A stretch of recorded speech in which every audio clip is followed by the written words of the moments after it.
Dinas Peternakan Aceh dan Kabupaten Kota se-Aceh membahas sejumlah program menyangkut pemberdayaan peternakan di Aceh, dan dalam rakor tersebut membahas soal program pemerintah pusat tentang inseminasi buatan dan juga indukan wajib bunting bagi sapi betina. Juga pengusulan program Dinas Peternakan Kabupaten Kota dari anggaran Otsus Aceh.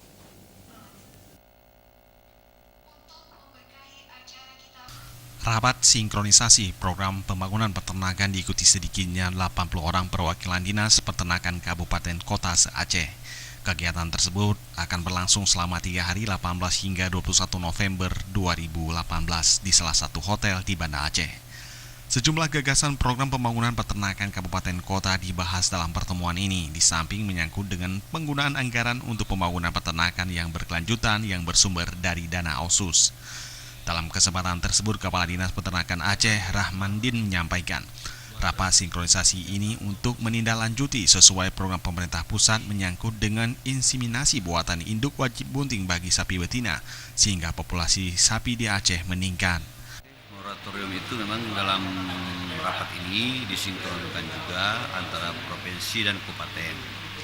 Tapi kami kira fokusnya kepada lebih meningkatkan program inseminasi buatan, yaitu sistem indukan wajib bunting yang memang program nasional.